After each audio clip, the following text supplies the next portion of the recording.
Hi everyone, so we're back up at the second relief this week. So there was some stuff that we missed last week. We didn't have enough ropes across the creek, so we got ropes, and we're going to check out that big hole on across the creek. And then, so this is the big waste rock pile that's on top of the tailings where the mill was. This was a big mine. There was about 100 people worked there until 1941 when it shut down. They mined over 100,000 ounces of gold during the time that was there. So we're going to hike way up the top of the mountain here. Did some research. There's 2 incline shafts and some more adits up there. We're going to hike up there and see if we can get into the main workings. The main workings, the number 5 was covered over as part of a reclamation process, and there's just a culvert sticking out.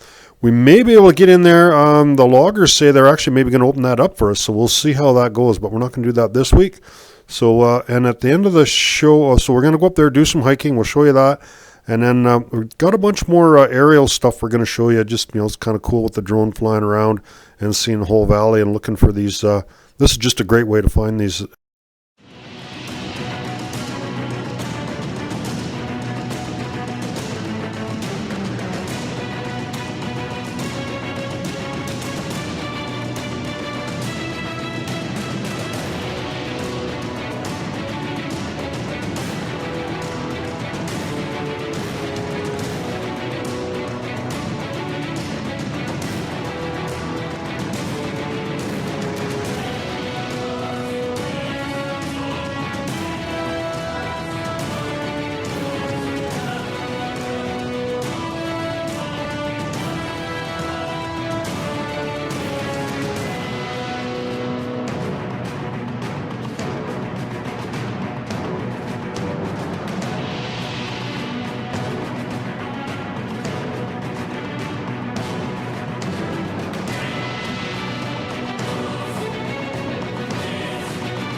They're doing a little work on the road here.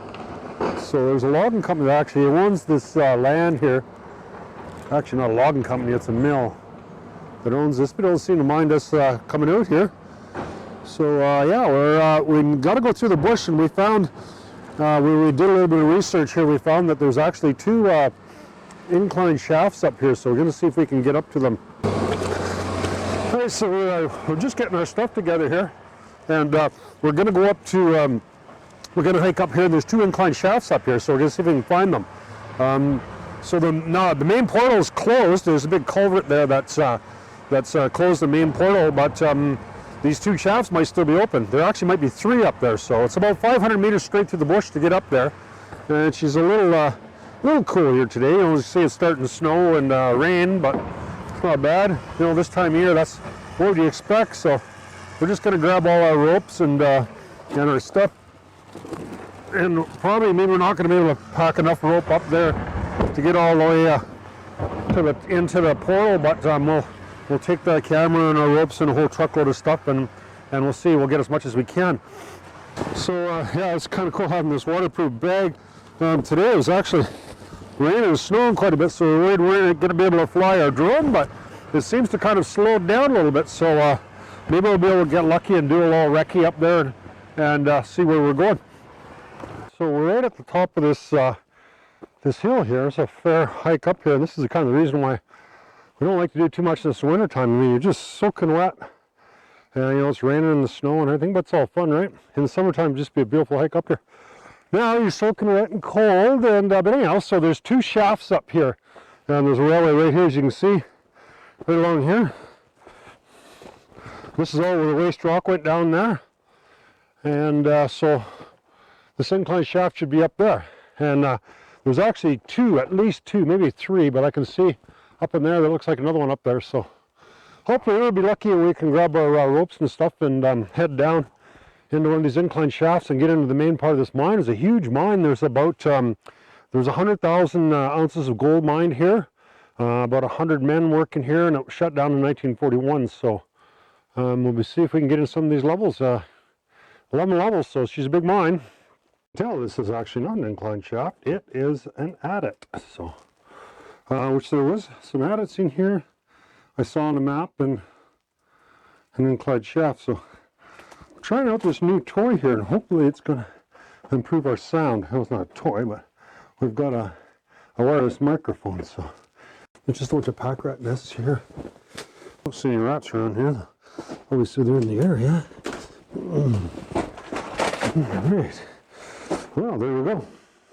Looking pretty good so far. So that's a pretty big mine. Supposed to have 11 levels. But the cool thing, if we get into trouble here with the ropes, or if we find a shaft or something, we can go down easy because we've got lots of rope and all our climbing gear. So most times we don't take that with us, but we were expecting an incline shaft here, which we didn't find.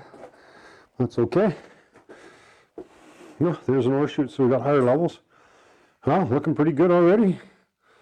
Oh, what is that? Oh, I thought it was a bat, but no, it's just a piece of wood. So there's the first branch, and we're just going to head to the barking spiders in here.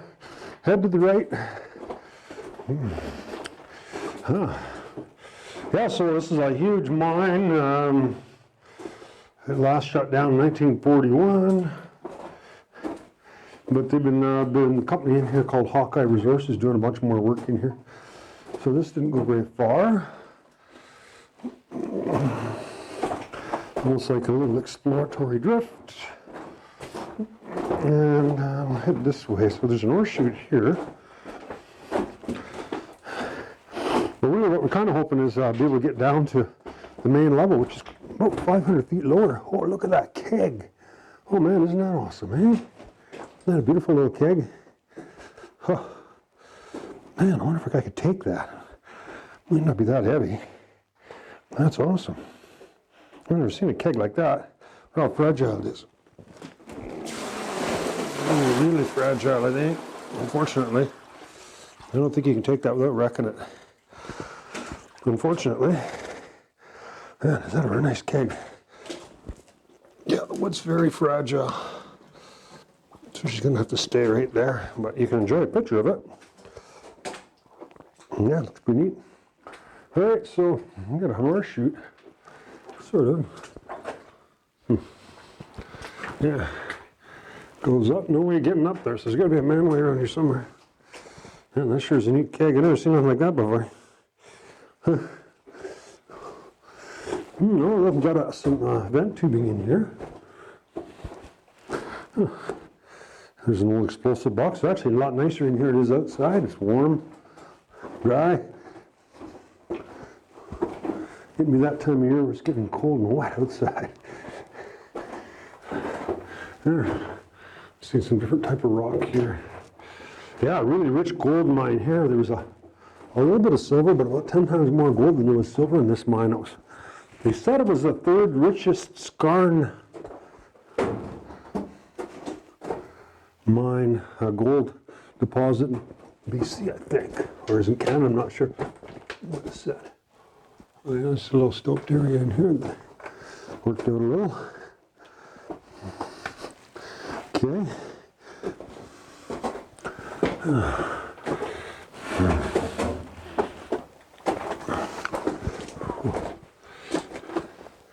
Yeah, that was collapsed there. Obviously there was a drift going that way one time. Collapsed. Oh, we might not be in this nice dry mine for too much longer. Yeah, that's it. That's what we're going to see. Well, I don't know if this is connected to other workings. Hard to say. Well, it could have been maybe it was just collapsed right there. It collapsed there. We can see further up the hill there's more mine up there, so we'll have a look at that. Okay, so we're back on the other side of Erie Creek, and we're going to head down this hole we found the shaft we found last week. We didn't have any ropes, but we do now. So I don't see any reason to be really concerned about this. The only hazard is just the loose rock a little bit. It's not that good on this side. But we don't have a rope going over that, and there should be no reason to, you know, where do you start when you're, you know, we did take a bunch of this loose stuff and throw it down there, but I'll just hope for the best, I guess, and hopefully nothing falls on us. I don't want to send any more down now because I got my rope down. I don't need to do any damage to my rope, so yeah, it's not really crazy steep enough, but the big hazard was all this loose rock, and we tried to kind of throw most of the loose rock away, so looks like maybe, it's hard to say, but let's see, we'll shine our big light down there. It's going to be a little wet, as you can see, because there's a fair bit of, been raining and snowing here, so there's a fair bit of water going down there, but that doesn't look too bad, so should give us a good chance to, that's probably going to be fairly extensive, I think.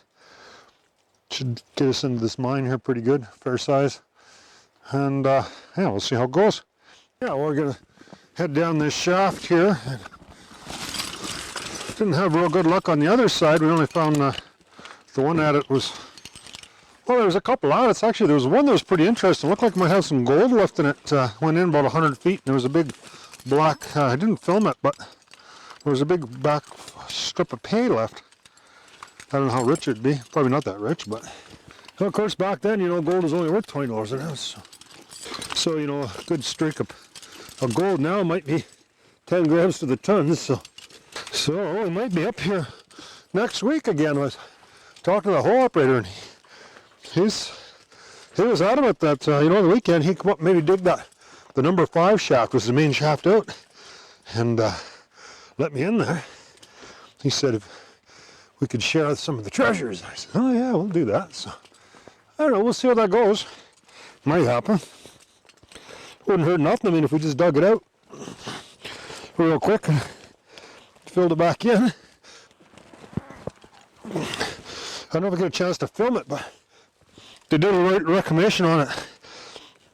And so what they did is they had a big adit, and they plugged it up, and there was a lot of water coming out of there, so they put a big culvert in there, about a 2-foot culvert, and the water was just pouring out of there.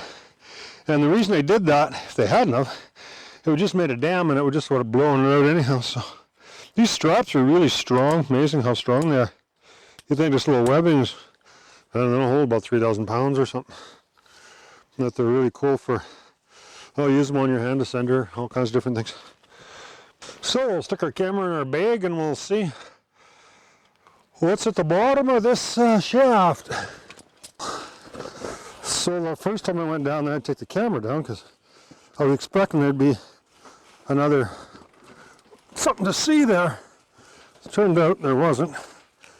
Then I thought, well, it'd be kind of cool if I would have recorded myself going down there, and I thought, why the hell would I want to go down there for nothing? I think I got a rock in my boot. It'd probably feel nicer if it wasn't in there. And that water is just from walking through the through the bush today and having it go from my pants down to my boot. I didn't even walk in any creek hardly. The first time I thought, well, it'd be kind of cool if I'd filmed myself going down, but I need the camera down there. And then so what ended up happening was the bloody rope got stuck. And I couldn't pull the rope back up after I got up, so now I got to go back down, then do the rope. Well, kind of good in a way, I guess, because now I get to film myself going down here.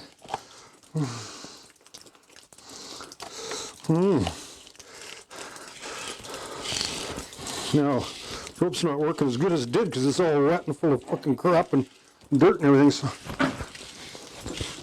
it doesn't like to slide through the device as good as it does normally, but well, at least you're going down here without the backpack though, because having the backpack, the back always hits on the back, there we go. I think this is where it was caught, right here. No rocks will come down soon. So we went down this way, went all the way to the bottom there, and unfortunately it didn't go anywhere. Just a dead end. It might have at one time, but doesn't now. And then all they got is a little pocket that they mined here. And there's nothing there, a little dry spot. And the place is dry in this whole pocket here. See, that looks like some pay right there. Kind of grayish there. Probably what they were after. I think this. So they had this. They built this to go all the way down here to keep this loose rock from that side from coming this way. And as the chute goes down, we went all the way to the bottom, but didn't go anywhere. It just ends there. It's probably all filled in. So I probably joined up to an ore chute here one time. Looked like that was an ore chute, but it's plugged now, maybe, or something.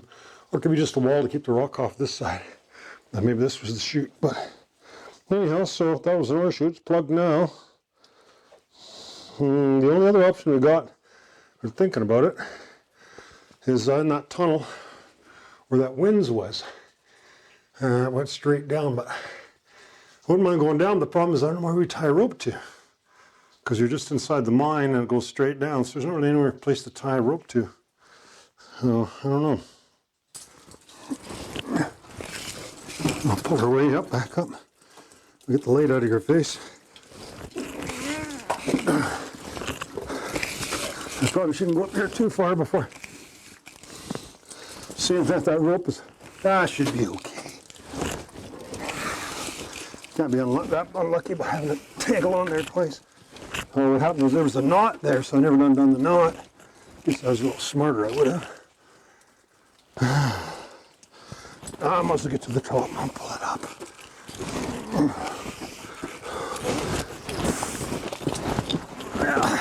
See if it comes up now. Hopefully it will. Come on, baby.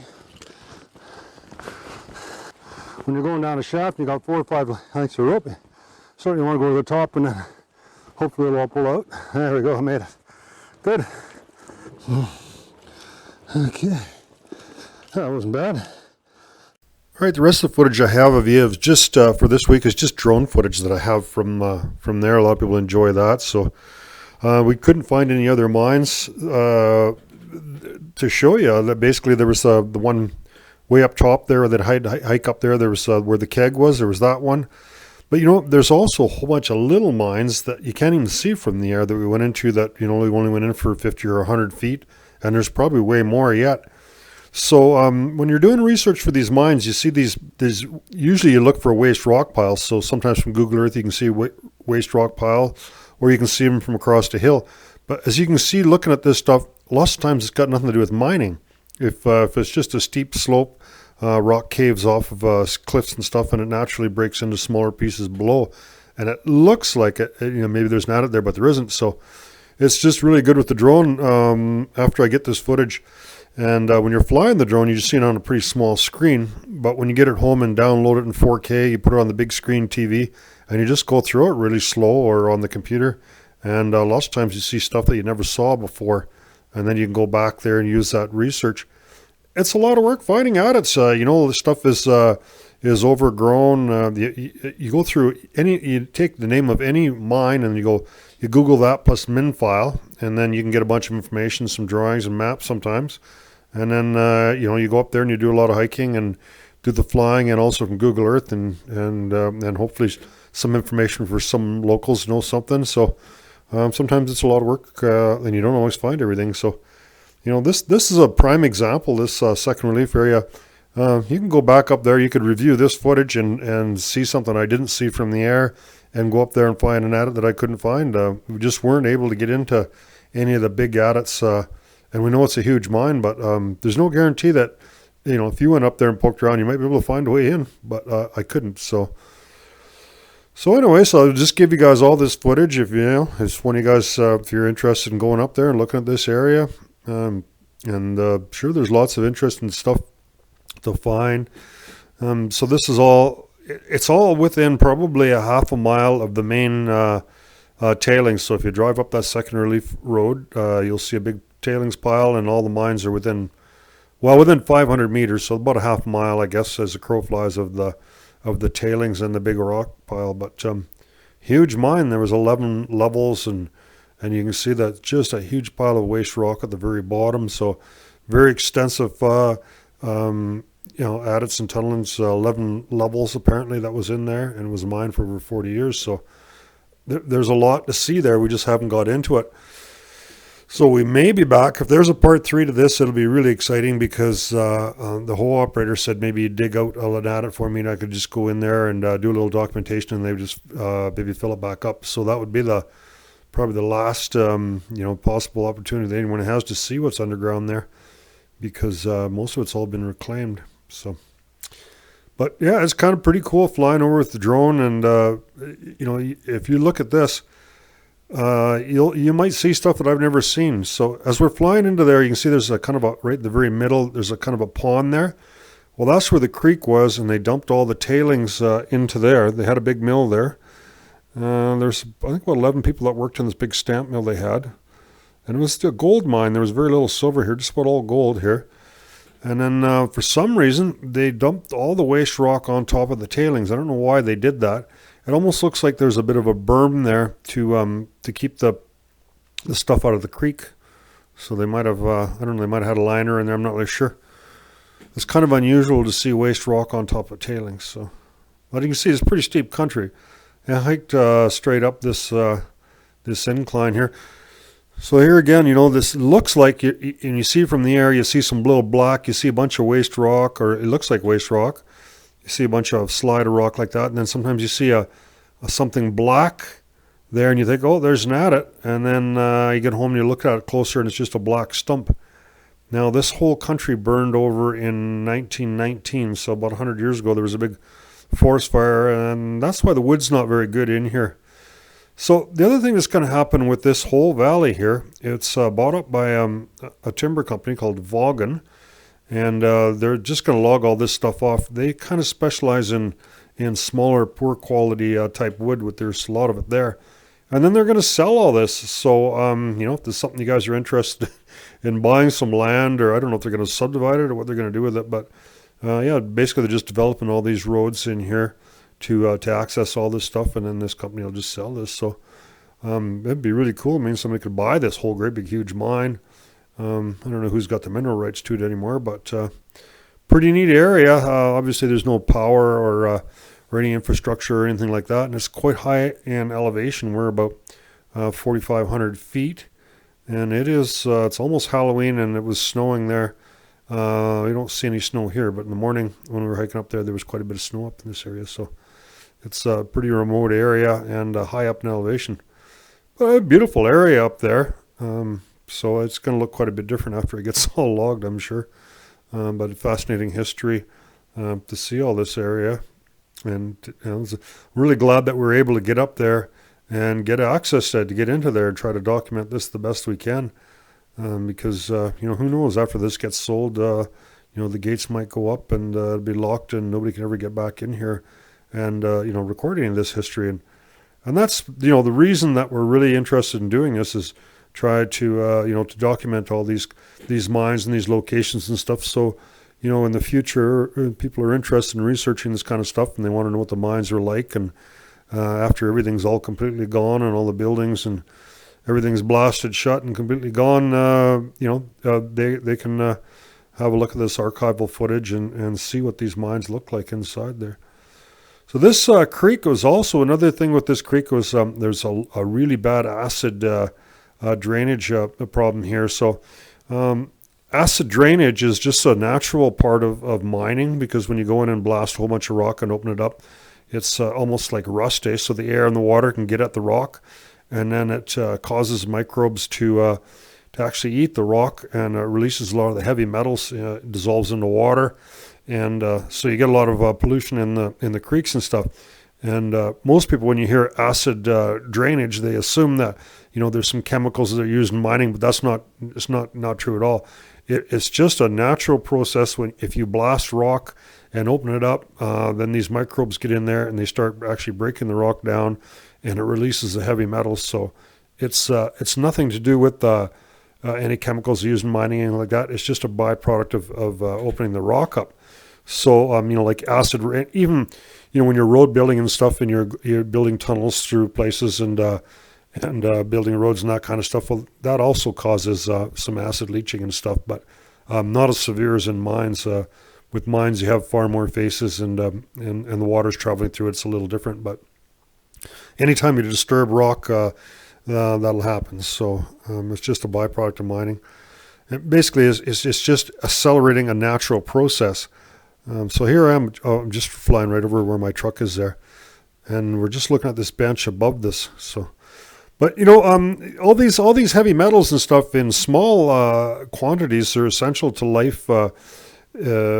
In the soil and stuff for the plants to grow. Copper, zinc, magnesium. All these things are gold even are required in trace amounts for plants and animals and stuff to live on the planet.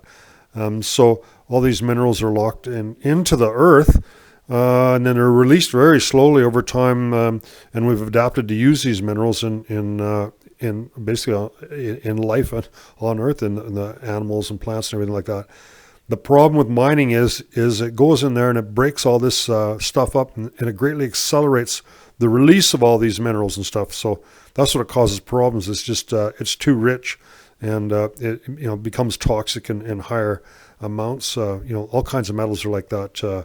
Especially things like selenium and lead and all that kind of stuff.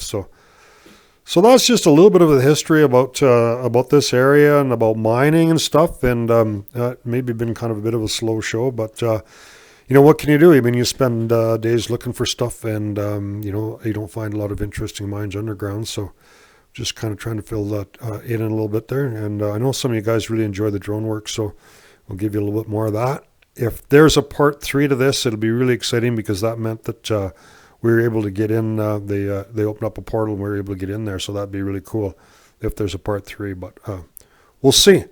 So we'll see you guys next time. I hope you enjoyed the tour of the Second Relief Mine. Thanks for joining us.